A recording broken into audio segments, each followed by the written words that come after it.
Welcome back to the channel. Today, we're diving deep into the fascinating story of a state that transformed from endless grasslands into an agricultural powerhouse and modern economy. This is the history of Nebraska, a tale of Native American heritage, pioneering spirit, railroad ambition, and remarkable resilience. From the Great Plains to the halls of power, Nebraska's journey is one of the most compelling stories in American history. Before we begin, make sure to hit that subscribe button and ring the notification bell so you never miss our historical deep dives. And if you enjoy this video, give it a thumbs up. It really helps the channel grow. Now, let's head back in time to where it all began, on the windswept prairies of the Great Plains.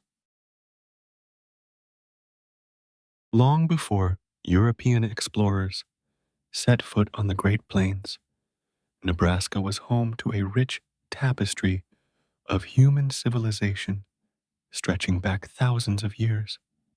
The earliest evidence of human habitation in what is now Nebraska dates back approximately 12,000 years, when Paleo-Indians hunted now extinct megafauna like mammoths and giant bison across the grasslands.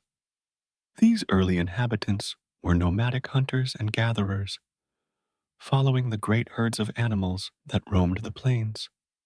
Archaeological sites across Nebraska have revealed Clovis and Folsom points, the distinctive stone spear tips that tell us about these ancient peoples and their sophisticated hunting techniques. The landscape they inhabited was vastly different from today, cooler and wetter, with forests and wetlands, where now there is primarily grassland. As the climate changed and the Ice Age megafauna disappeared around 8,000 years ago, the people of Nebraska adapted. The Archaic period saw the development of more diverse subsistence strategies. People began to hunt smaller game, gather wild plants more systematically, and establish seasonal camps along rivers and streams. Sites like the Signal Butte site in western Nebraska provide evidence of these adaptations over thousands of years. Around 2,000 years ago, a revolutionary change swept across the plains, the introduction of agriculture. The plains woodland cultures began cultivating crops like corn, beans, and squash.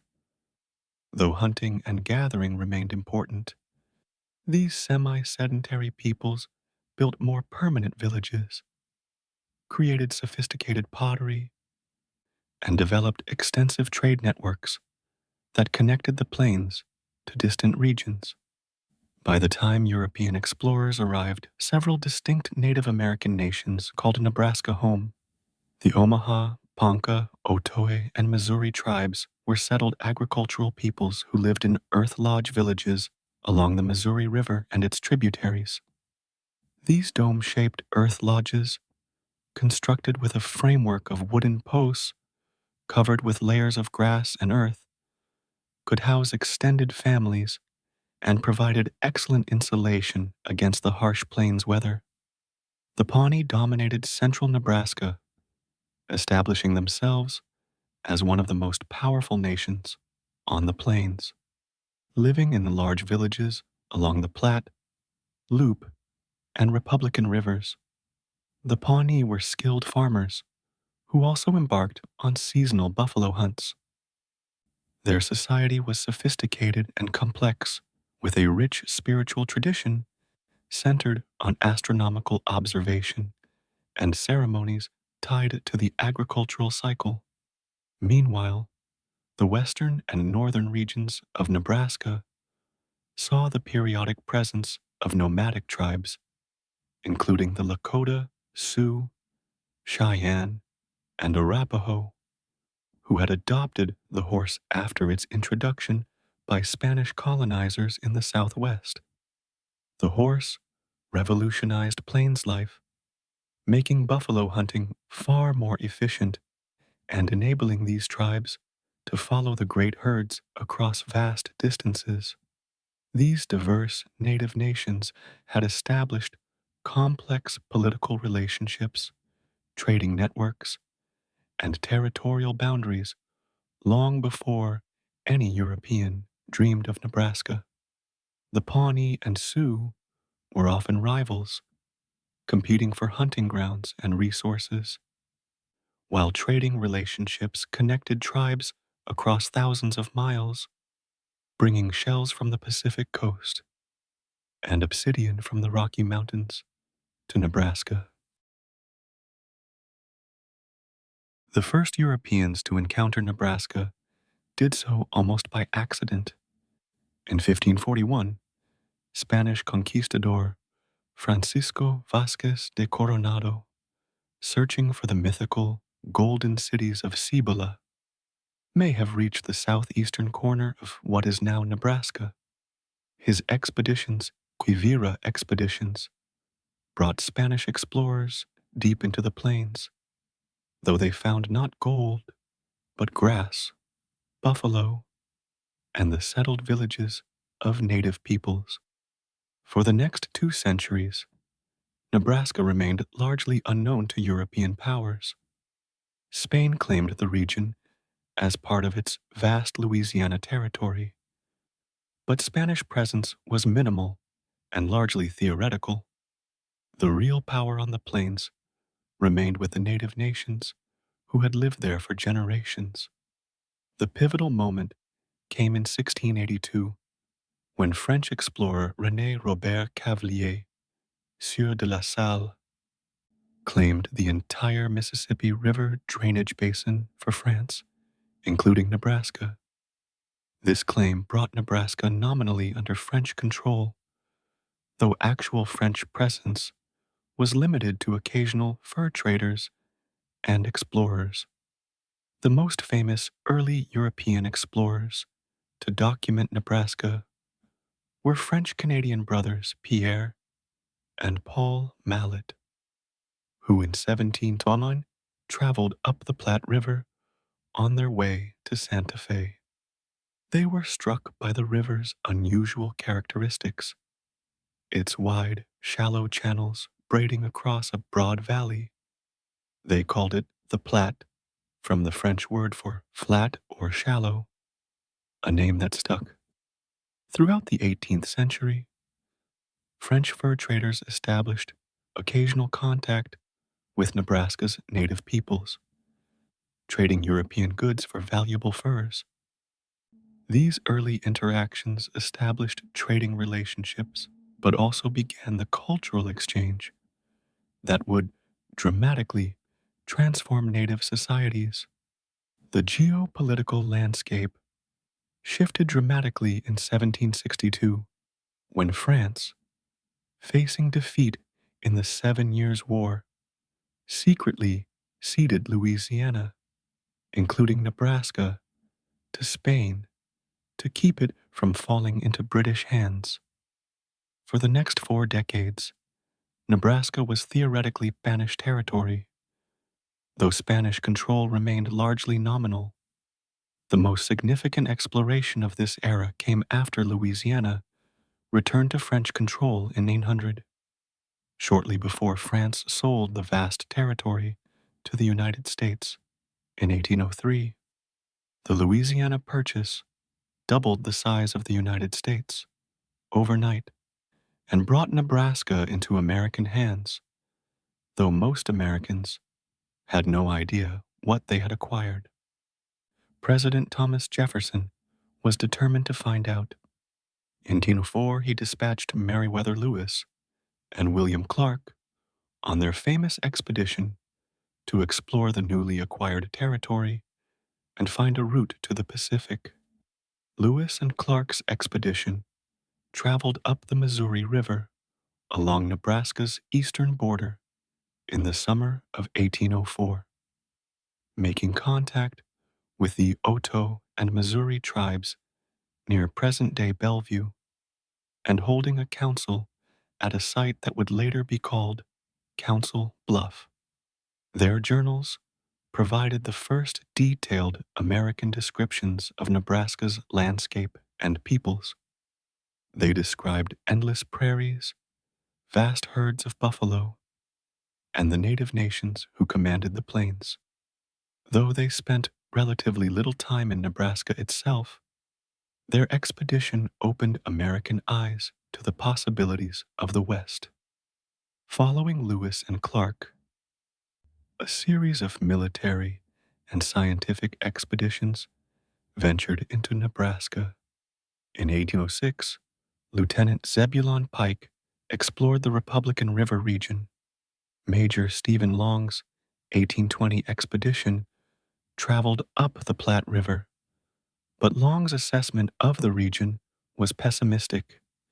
He labeled the Great Plains the Great American Desert, unsuitable for cultivation, a designation that would influence American attitudes toward Nebraska for decades. Following the Louisiana Purchase, Americans quickly moved to exploit the region's resources, and the most valuable commodity was fur. The early 19th century saw Nebraska become a crucial crossroads in the vast North American fur trade network.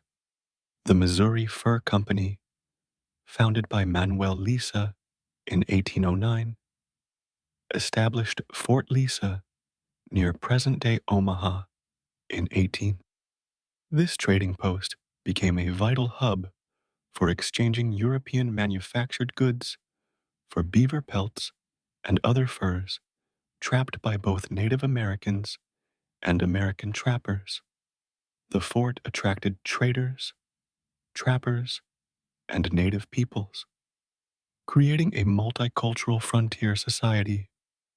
The American Fur Company, founded by John Jacob Astor, also established a presence in Nebraska, competing fiercely with other trading companies for control of the lucrative fur trade.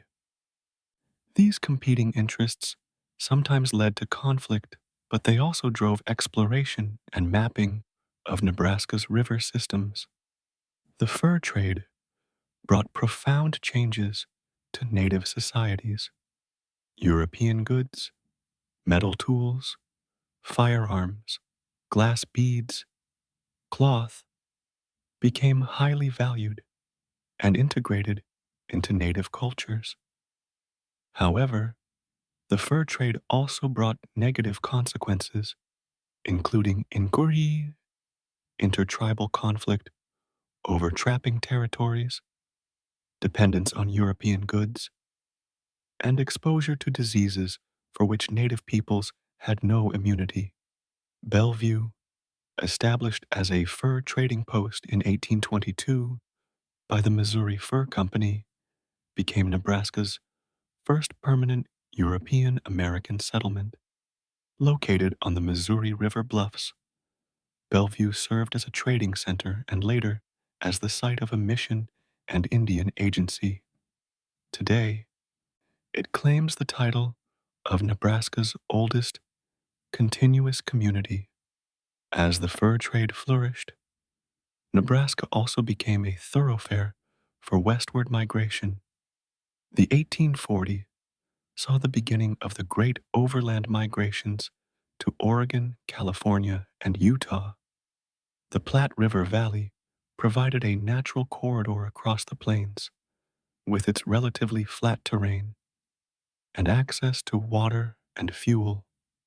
The Oregon Trail, which followed the Platte River across Nebraska for nearly 400 miles, became one of the most important routes in American history. Beginning in thousands of emigrants traveled this route annually, their wagon trains stretching across the prairie horizon. These emigrants didn't see Nebraska as a destination, but as an obstacle to be crossed on the way to better lands further west. The California Gold Rush of 1849 transformed the overland trails into highways of migration. That year alone, An estimated 30,000 gold seekers passed through Nebraska on their way to California's gold fields. The trails brought tens of thousands, more in subsequent years, creating a boom economy for trading posts and supply stations along the route. Fort Kearny, established in Shate near present-day Kearny, became a crucial military post protecting travelers on the Oregon Trail. The fort provided emigrants with a place to rest, repair wagons, and purchase supplies. It also served as a military presence aimed at preventing conflict between native peoples and the flood of emigrants crossing their lands. The massive migration through Nebraska had profound effects on the region's native inhabitants. The emigrant train's livestock consumed vast quantities of prairie grass, reducing food for buffalo. Emigrants also brought diseases that devastated native populations. The buffalo herds themselves began to decline as emigrants hunted them for food and sport. The flood of westward migration made it clear that the United States needed to formally organize the Nebraska region. However, the path to territorial status became entangled in the bitter sectional conflict over slavery that would eventually tear the nation apart. The Kansas-Nebraska Act, passed by Congress on May 30th, 1854, created both Kansas Territory and Nebraska Territory.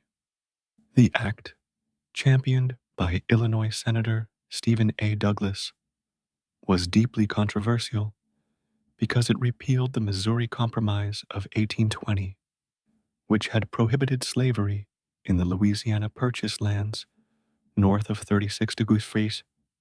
Instead, the act introduced the principle of popular sovereignty, allowing settlers in each territory to decide for themselves whether to permit slavery.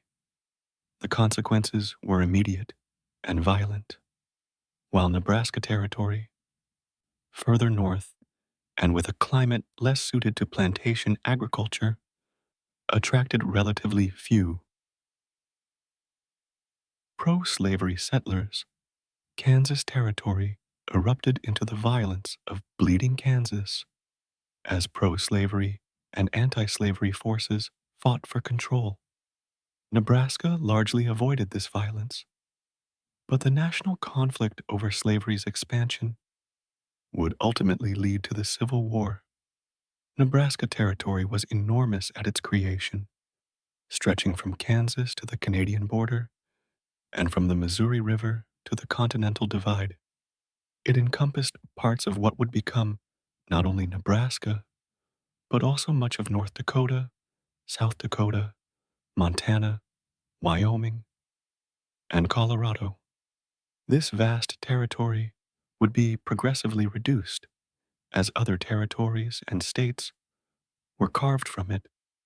The first territorial capital was established at Omaha, a new town on the Missouri River that had been founded just months before by speculators anticipating the territorial organization.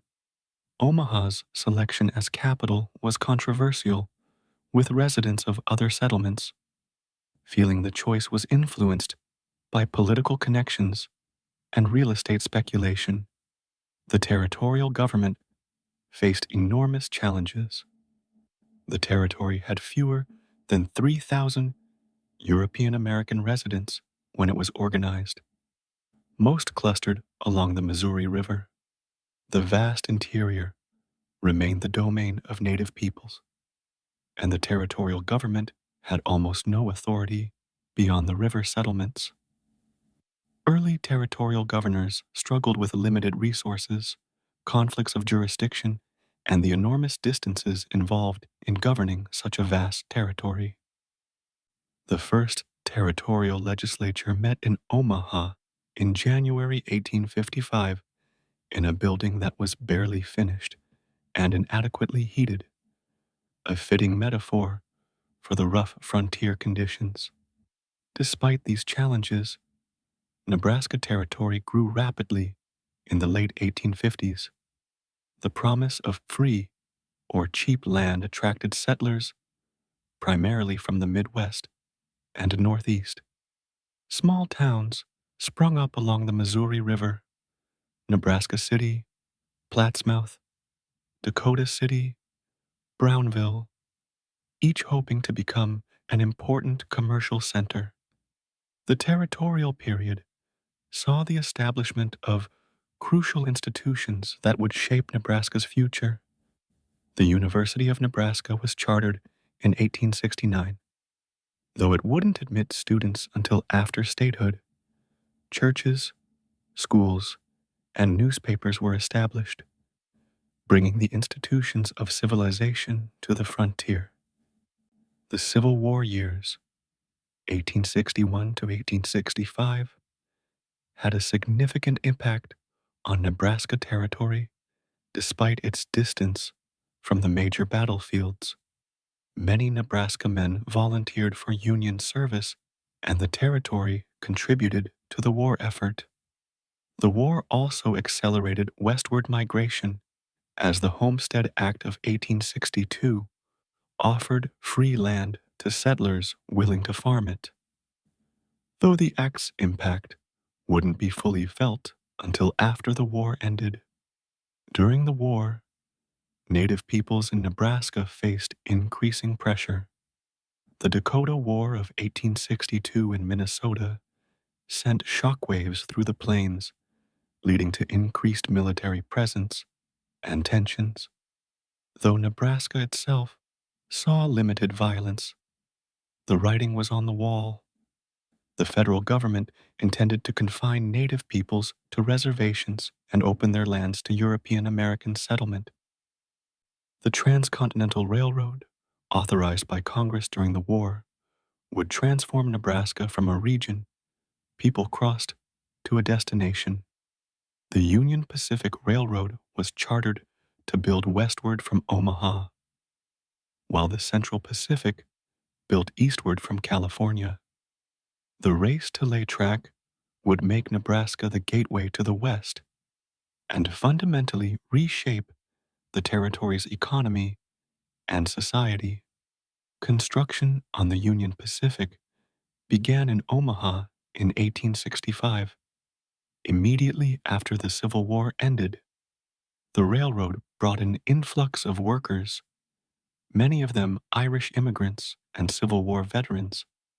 The construction camps that moved westward across Nebraska were rough, violent places, giving rise to temporary towns that moved with the railhead, earning the nickname Hell on Wheels. The railroad construction also intensified conflicts with Native peoples, whose lands were being bisected by the Iron Road. The buffalo herds that Native peoples depended on were being divided and decimated.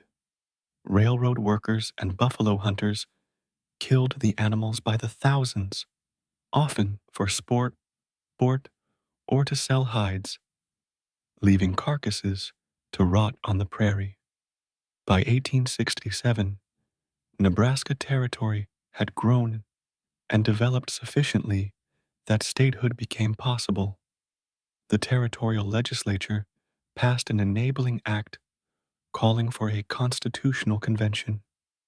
Delegates met in Omaha in the summer of 1866 to draft a state constitution, which was then submitted to Congress for approval. On March 1st, 1867, despite initial vetoes by President Andrew Johnson over Reconstruction-era political concerns, Nebraska was admitted to the Union as the 37th state. The new state had a population of approximately 23,000 people, and its boundaries had been reduced to their current configuration, stretching from the Missouri River west to the Wyoming and Colorado borders.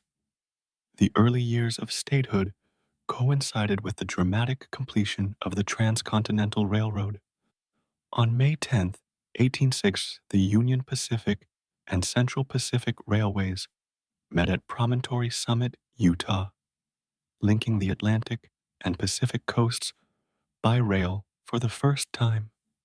Nebraska, crossed by the Union Pacific's main line, suddenly found itself at the center of the nation's transportation network.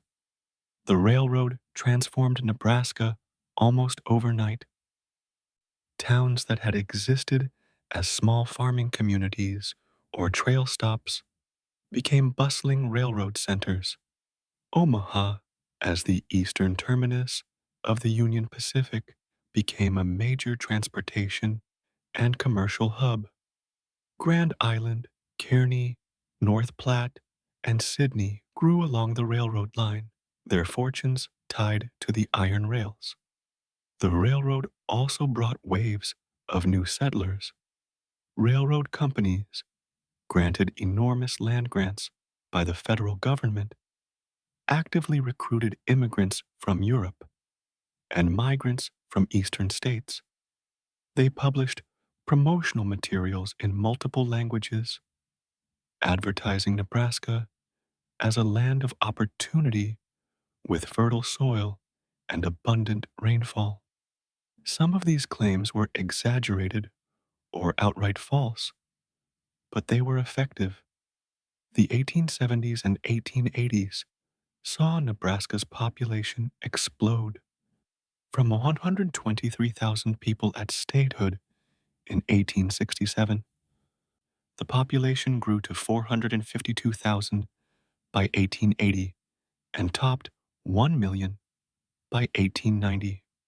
This growth rate was among the fastest in the nation, as settlers rushed to claim homesteads and establish farms on the prairie. The Homestead Act of 1862 was the primary driver of this settlement boom. The act offered 160 acres of free, public land to any citizen or intended citizen who would settle on it, build a dwelling, and farm it for 5 years.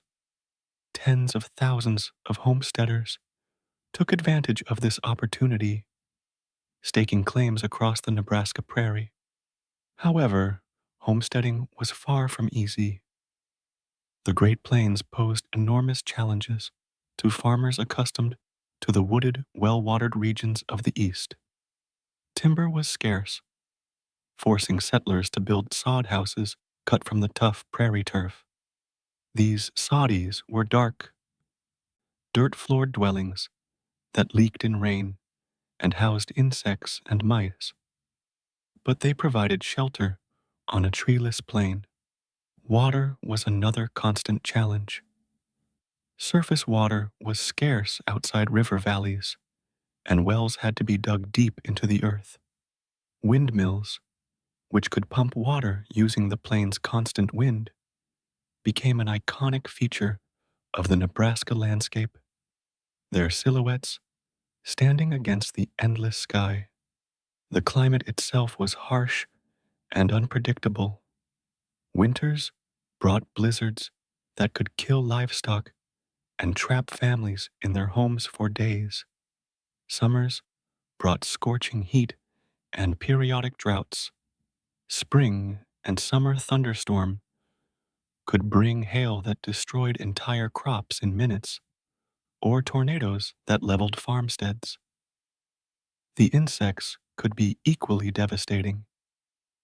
The 1874 grasshopper plague remains one of the worst natural disasters in Nebraska history. Vast swarms of Rocky Mountain locusts descended on the state, darkening the sky and covering the ground several inches deep. They devoured every growing thing: crops, garden vegetables, even tree bark and wooden tool handles. Entire regions were left destitute, and many settlers abandoned their claims. Despite these hardships, settlers persevered, developing farming techniques adapted to the plains environment.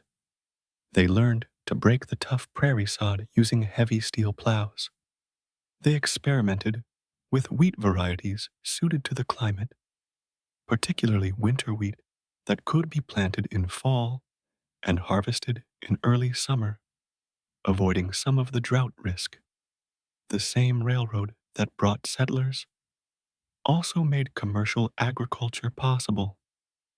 Previously, prairie farmers had been limited to subsistence farming because they couldn't transport surplus crops to market. The railroad changed everything, allowing Nebraska farmers to ship grain and livestock to markets in Chicago, Omaha, and beyond. Nebraska began its transformation into the agricultural powerhouse it would become. The settlement boom, however, came at an enormous cost to Nebraska's native peoples. The treaties that had been signed in previous decades were systematically violated as settlers and railroads encroached on reservation lands. The destruction of the buffalo herds eliminated the traditional plains lifestyle, forcing native peoples onto ever smaller reservations where they were dependent on unreliable government rations. The Pawnee, who had farmed in Nebraska for centuries, were removed to Indian Territory, present-day Oklahoma, in 1874-1876.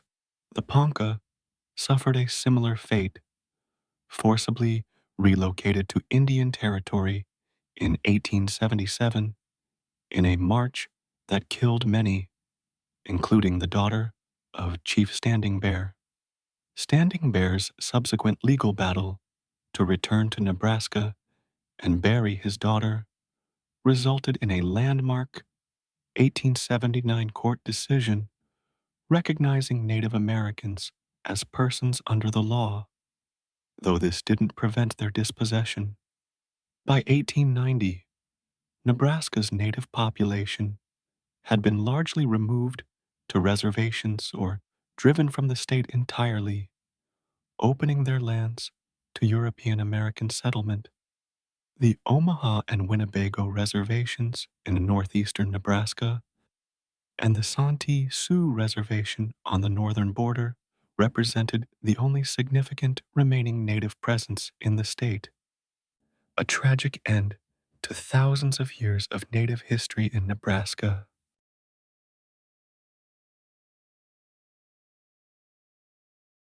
The late 19th century saw Nebraska firmly establish itself as an agricultural state, with farming and ranching dominating the economy and culture.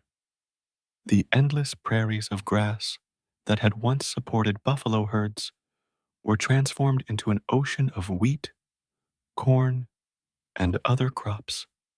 In the western portions of the state, where rainfall was insufficient for reliable crop farming, ranching became the primary industry.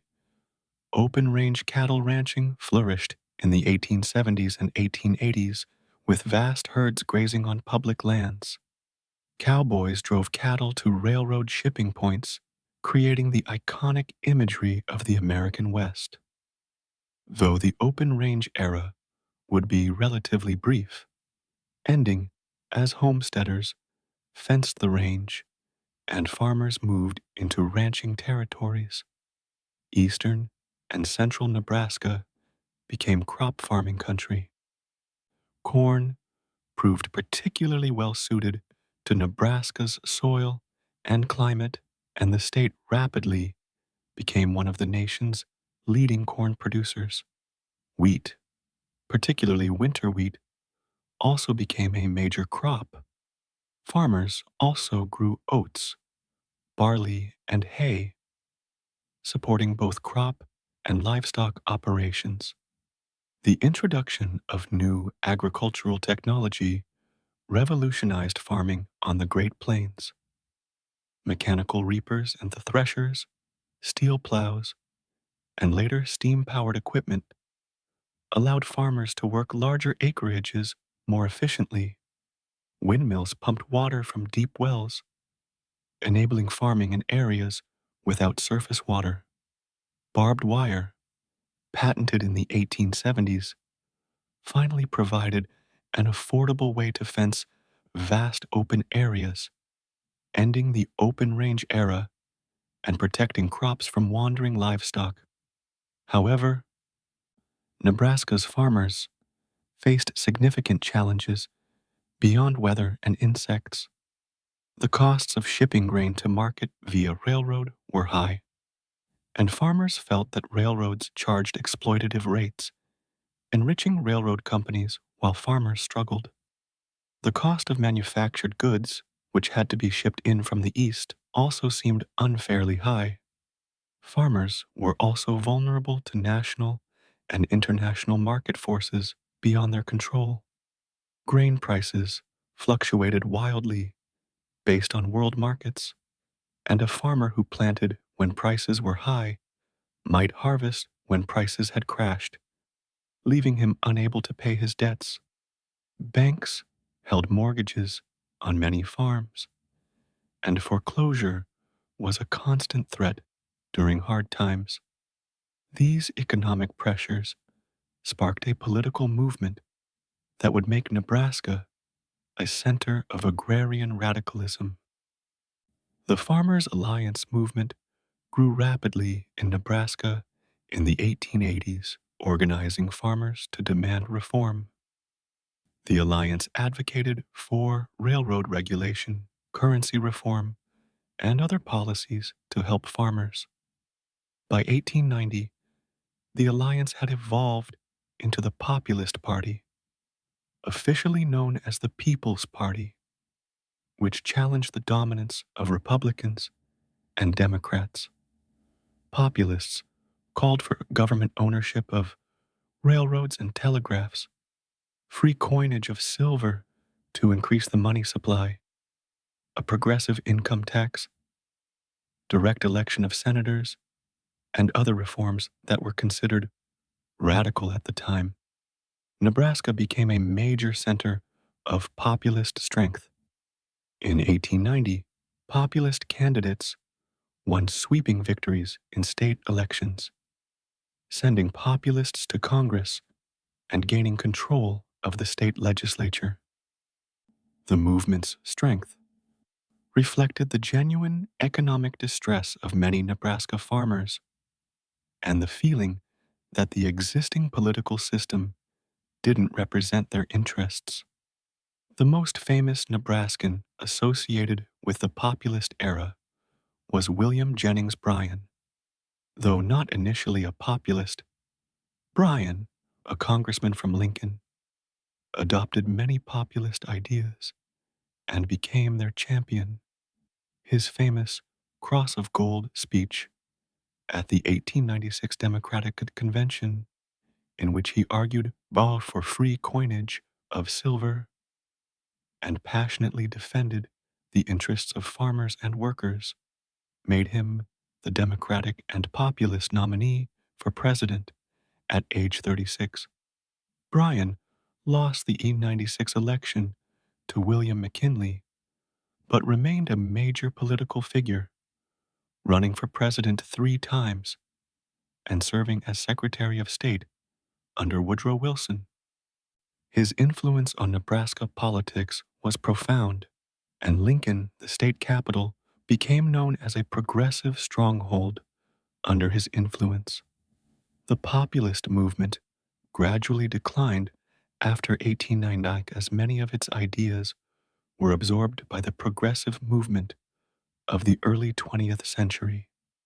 Moreover, agricultural conditions improved in the late 1890s, easing some of the economic pressure that had fueled populism. However, the movement left a lasting legacy of agrarian activism and suspicion of concentrated corporate power that would influence Nebraska politics for decades. The turn of the 20th century brought significant changes to Nebraska. The frontier era was over. The state was settled and increasingly connected to national trends and movements. The progressive era which sought to address the problems of industrialization through government reform and regulation, found fertile ground in Nebraska. Progressive reformers in Nebraska pushed for various reforms, including direct primary elections, initiative and referendum, worker protection laws, and regulation of railroads and other corporations. Nebraska adopted several progressive reforms, including the initiative and referendum in 1912, giving citizens more direct control over legislation. One of Nebraska's most distinctive innovations was its unicameral legislature, though this wouldn't be adopted until 1944. However, the ideas of governmental efficiency and reform that would lead to this change were being discussed as early as the Progressive era. Omaha, Nebraska's largest city, grew dramatically in the early 20th century. From a frontier town, it transformed into a major meatpacking and railroad center. The stockyards in South Omaha became one of the largest livestock markets in the nation, rivaling Chicago and Kansas City. Immigrants from across Europe, Irish, Germans, Czechs, Poles, Italians, Greeks, flocked to Omaha for jobs in the meatpacking plants, creating a diverse industrial city that contrasted with rural Nebraska's farming communities. Lincoln, the state capital, also grew as a government, educational, and commercial center. The University of Nebraska, which had struggled in its early years, developed into a significant educational institution. The state government expanded as progressive reforms required more administrative capacity. Agriculture continued to dominate Nebraska's economy, but it was increasingly mechanized and commercialized. Tractors began to replace horses for field work, allowing farmers to work larger acreages more efficiently. Rural electrification, though not widespread until the 1930s, began to reach some areas, bringing the conveniences of electric lighting and power to farm families. The early 20th century also saw the growth of Nebraska's distinctive culture. The state fair, first held in the 1860s, became an annual celebration of agricultural achievement and community. High school and college football began developing the passionate following that would make Nebraska one of the nation's most devoted football states. World War I, which the United States entered in 1917, had significant impacts on Nebraska. Thousands of Nebraskans served in the military, and the state's agricultural production became crucial to feeding Allied forces. Farmers enjoyed high prices and increased demand for their products, bringing prosperity to rural areas after years of difficult times. However, the war also brought challenges. Anti-German sentiment swept the nation, and Nebraska, with its large German-American population, was not immune. German-language newspapers were shut down.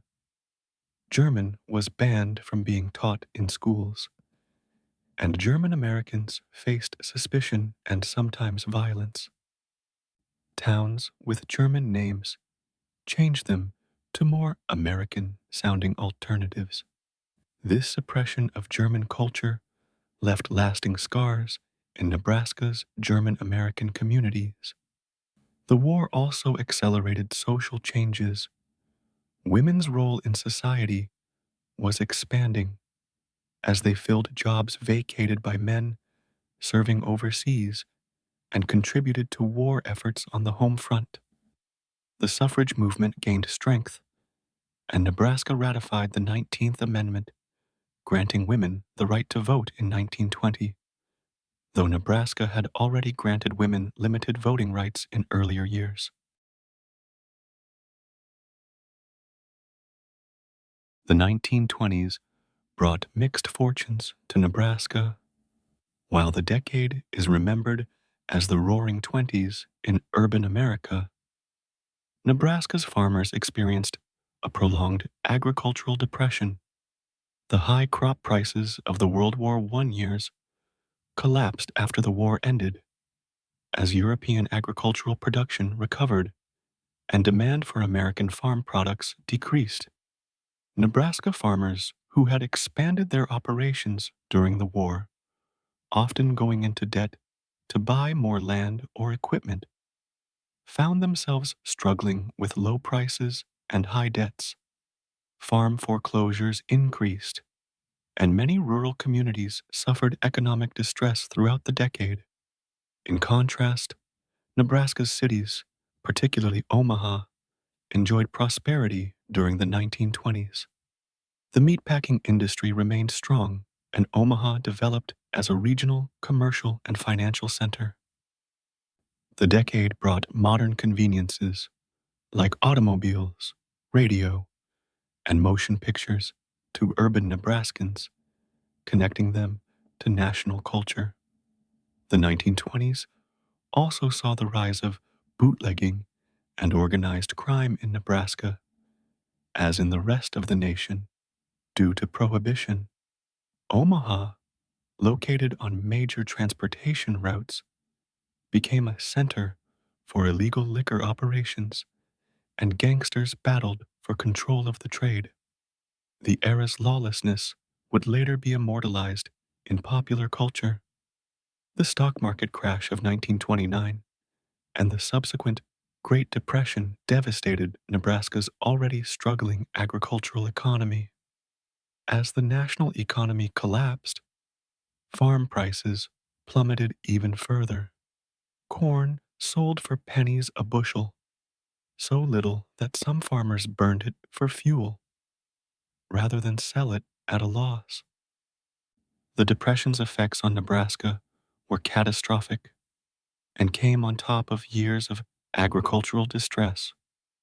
Banks failed throughout the state, wiping out the savings of thousands of families. Unemployment skyrocketed in cities as businesses failed. Farms foreclosed at an alarming rate, and thousands of Nebraskans lost their land and livelihoods. To make matters worse, the 1930s brought environmental disaster. A series of droughts, beginning in 19, turned parts of western Nebraska into a dust bowl. The topsoil, exposed by decades of intensive farming and lacking the protective cover of the original prairie grasses, dried out and blew away in massive dust storms that darkened the sky and buried everything in layers of dirt. The Dust Bowl years were among the most difficult in Nebraska history. Families watched their farms literally blow away. Their crops withered in the fields, and their livestock died from dust pneumonia. Many gave up and left, joining the stream of Okies and Dust Bowl refugees heading west to California in search of better opportunities. The Depression also sparked significant political changes. Nebraskans, desperate for relief, elected Democrats to offices that had long been Republican strongholds. The state supported Franklin Roosevelt's New Deal programs enthusiastically, welcoming federal aid that provided emergency relief and jobs. New Deal programs had significant impacts in Nebraska. The Civilian Conservation Corps employed thousands of young men in conservation work, building parks and planting trees. The Works Progress Administration funded construction projects throughout the state, building roads, bridges, schools, and other infrastructure that still serves Nebraskans today.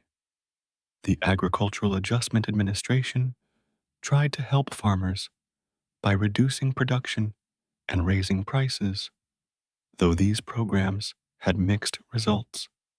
One of the most significant New Deal innovations in Nebraska was rural electrification. The Rural Electrification Administration provided loans to build electric lines to farms and rural areas that private utilities had neglected as unprofitable. By the late 1930s, electric power was finally reaching many Nebraska farms, transforming farm life by providing lighting, refrigeration, and power for labor-saving appliances. The Depression also led to one of Nebraska's most distinctive political innovations. In 1910, Nebraskans voted to adopt a unicameral single-house legislature, the only such state legislature in the United States.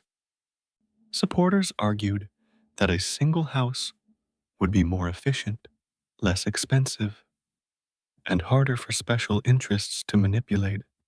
Despite predictions of failure, the unicameral system has worked well and remains in place today, a point of pride for many Nebraskans.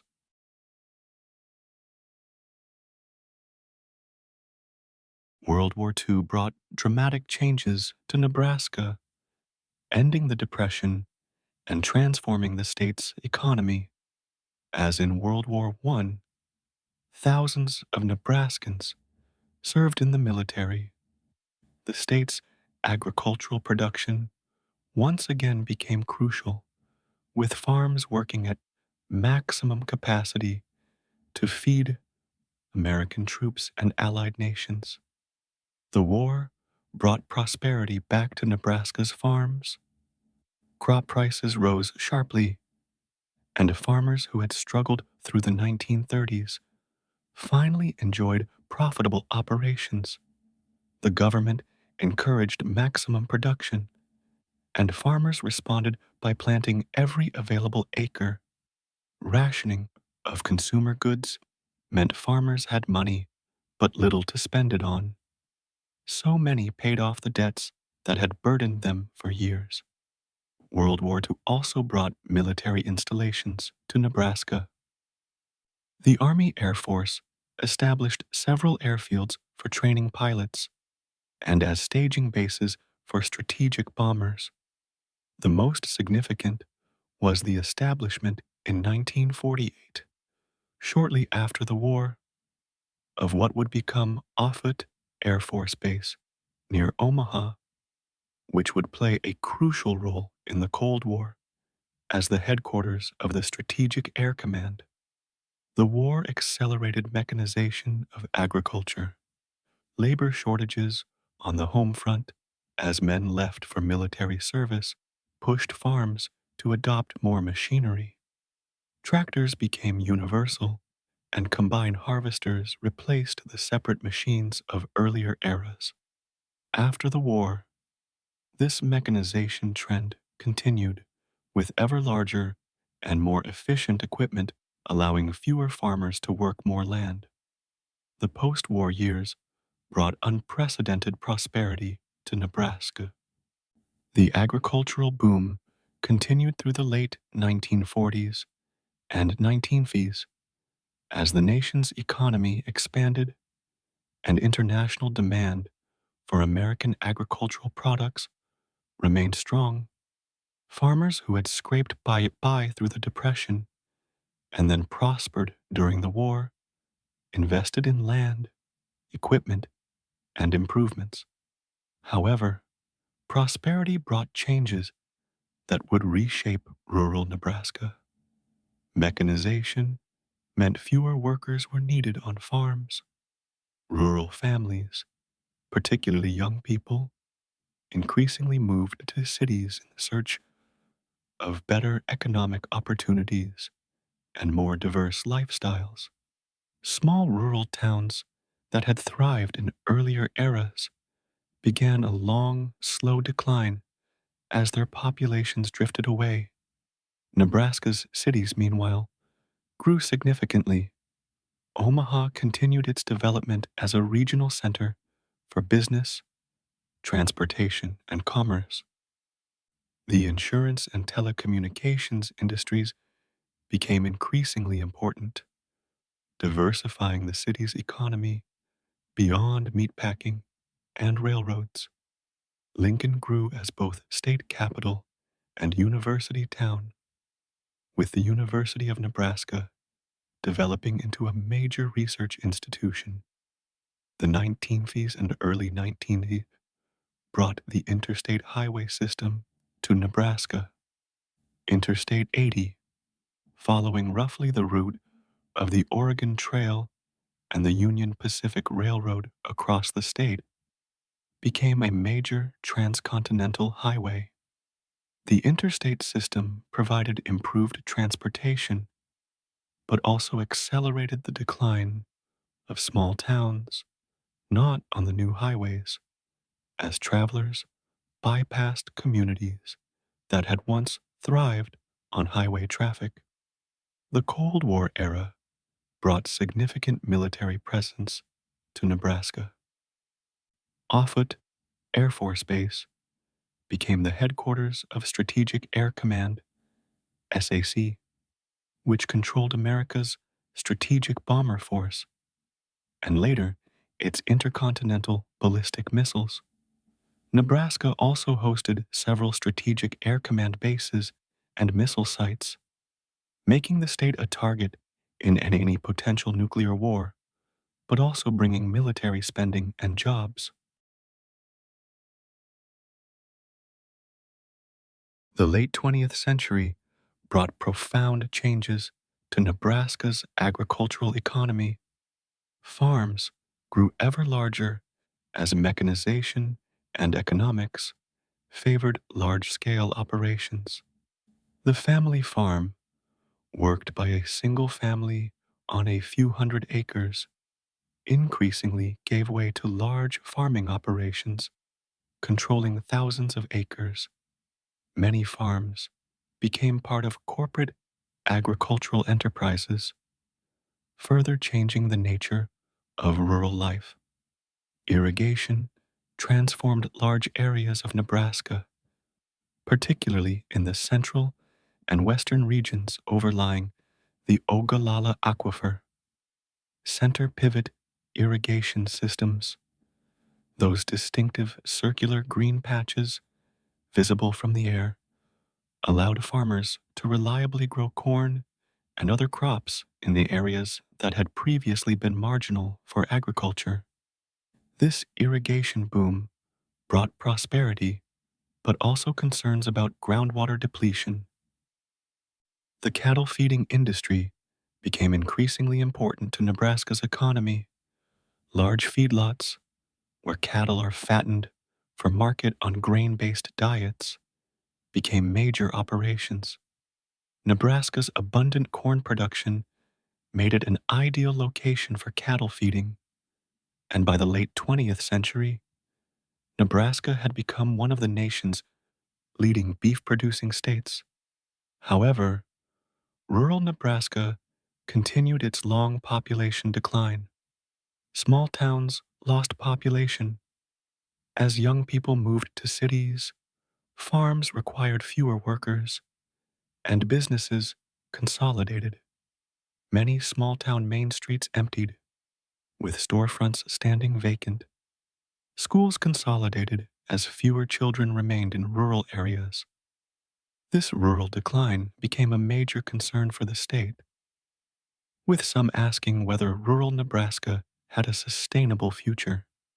Urban Nebraska, in contrast, continued to grow, though at rates slower than many other states. Omaha developed into a significant metropolitan area with suburbs spreading across eastern Nebraska and into Iowa.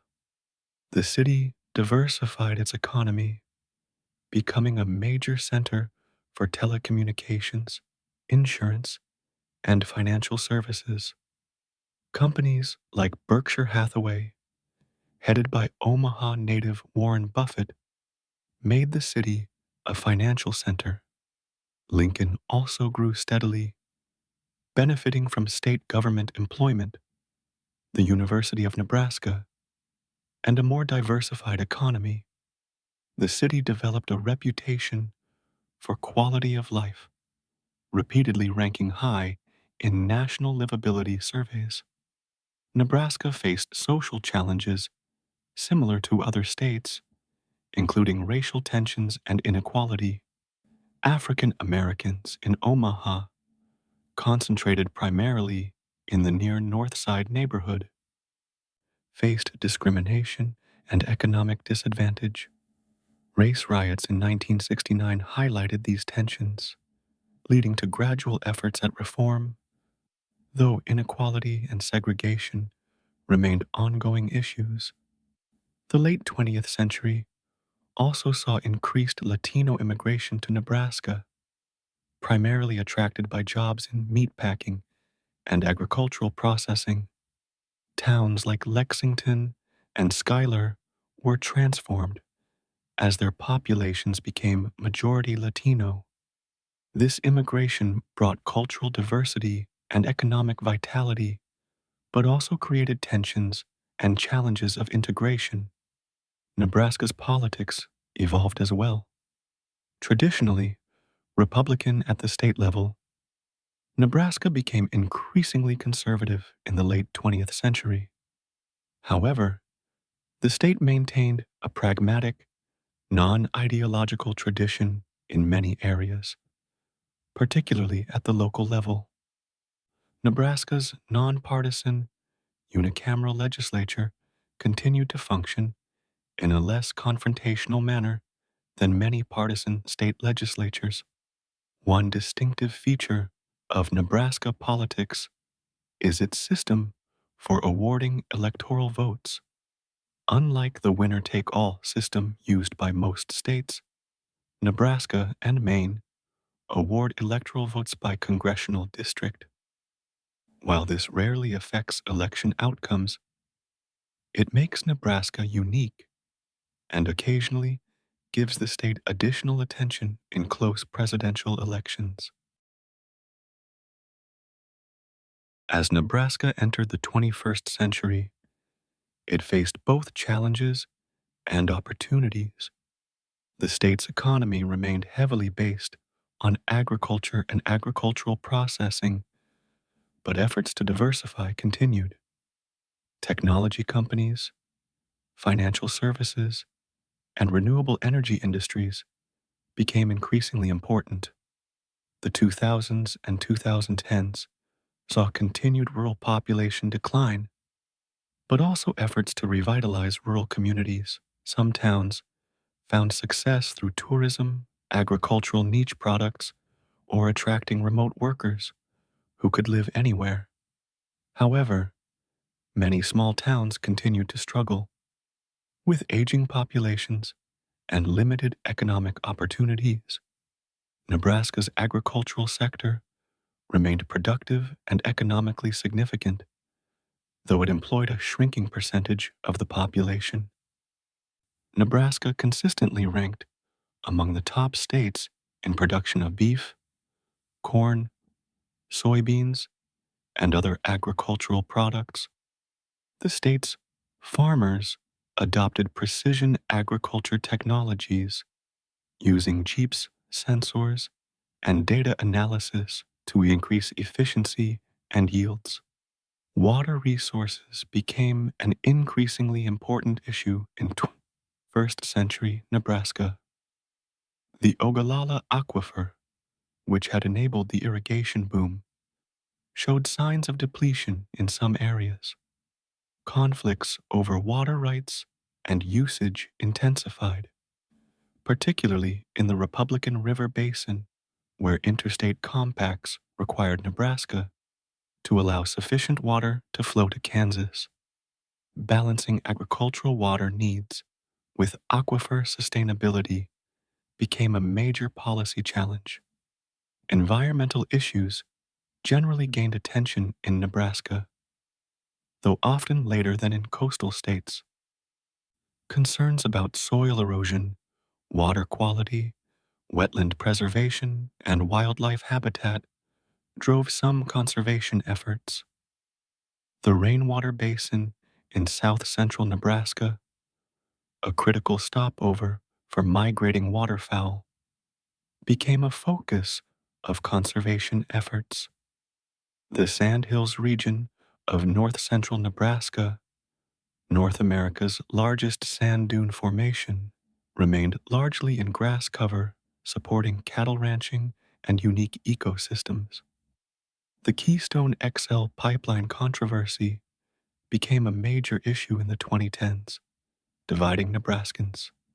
The proposed pipeline would carry crude oil from Canada through Nebraska to Gulf Coast refineries, crossing the sensitive Sandhills region and Ogallala Aquifer.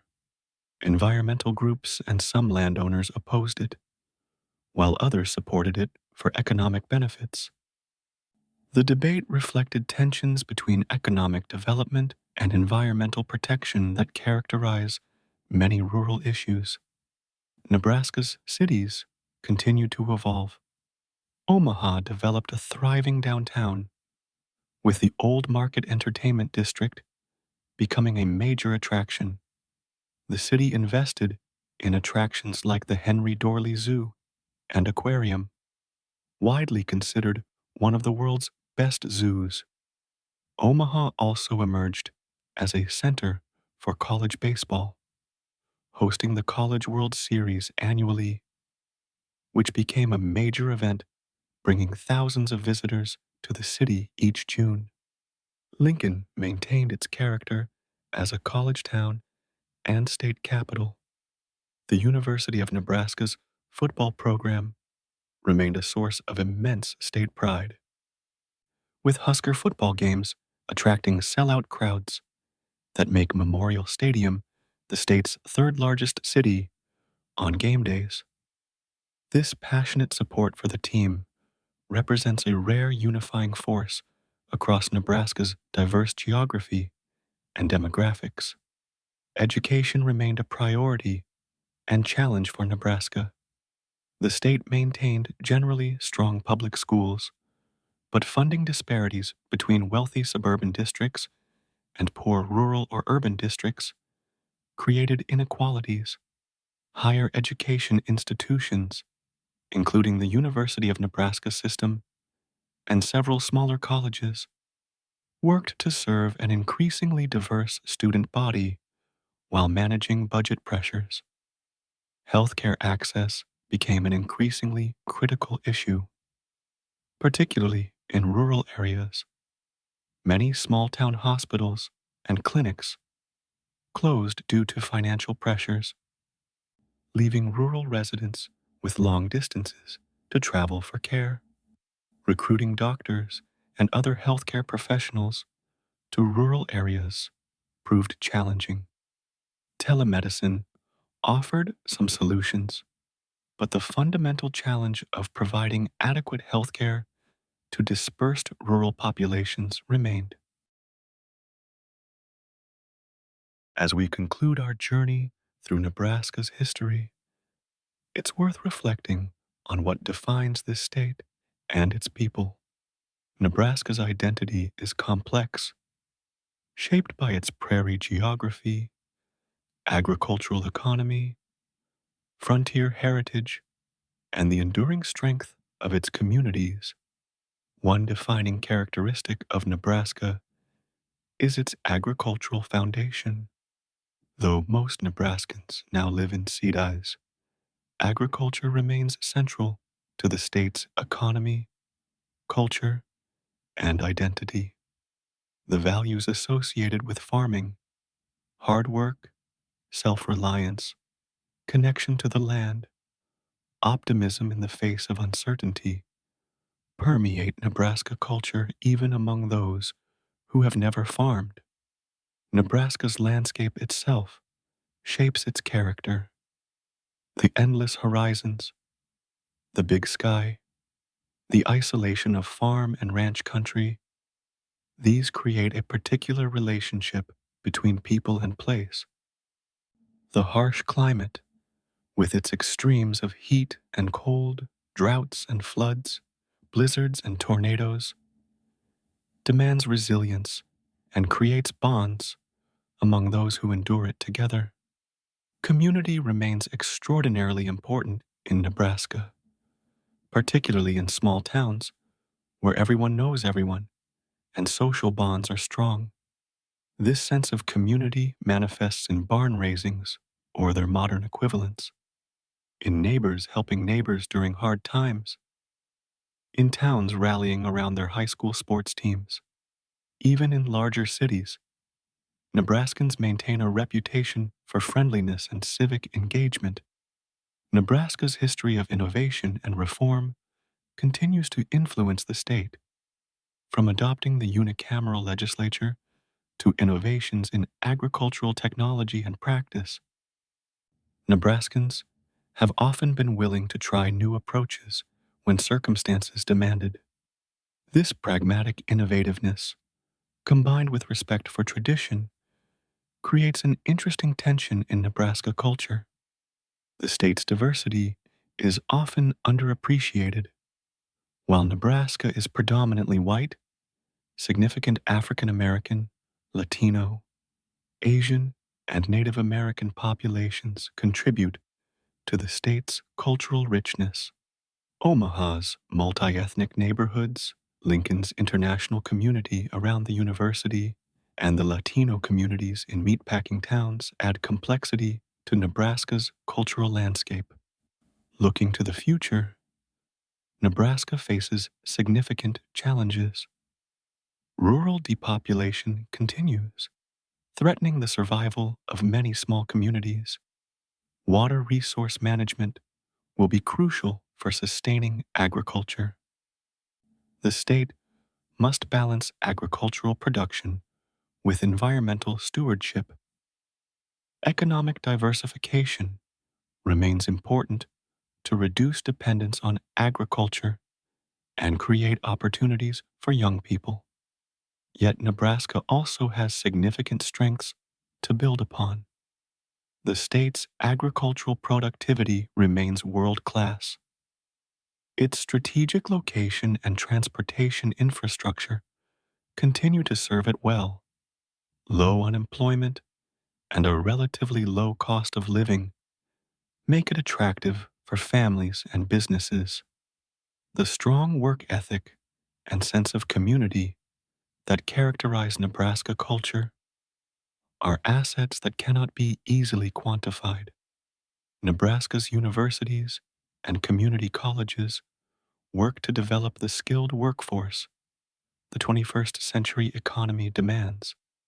Efforts to attract and retain young people include development of cultural amenities, support for entrepreneurship, and creation of quality of life features that make Nebraska an attractive place to build a life.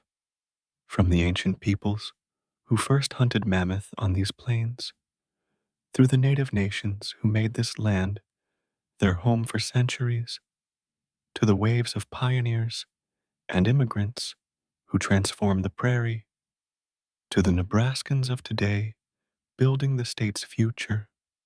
Nebraska's story is one of resilience, adaptation, and enduring connection to this particular place. The land that was once dismissed as the Great American Desert became one of the world's most productive agricultural regions. The territory that people crossed on their way to somewhere else became home to generations of families who put down roots deep into the prairie soil. The state that seemed isolated in the middle of the continent became connected to the world through railroads, highways, telecommunications, and the global agricultural economy. Nebraska's journey from prairie to power is not complete.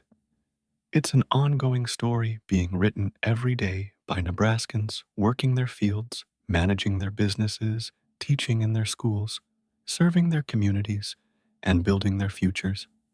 From the Missouri River bluffs to the Western Panhandle, from the Sandhills to the Republican River Valley, Nebraska continues to evolve while maintaining the character forged by its unique history and landscape. This is Nebraska, a state of big skies and bigger hearts, of hard work and genuine community, of agricultural bounty and quiet strength. Its story deserves to be told and remembered, not as a relic of America's frontier past, but as a living, evolving chapter of American history with lessons about resilience, adaptation, and the enduring importance of place. Thank you so much for watching this deep dive into Nebraska's fascinating history. If you enjoyed this video, please give it a thumbs up and subscribe to the channel for more historical content. Leave a comment below and let me know. Have you ever been to Nebraska? What aspects of its history fascinate you most? And don't forget to check out our other videos on American state histories. Until next time, keep exploring history.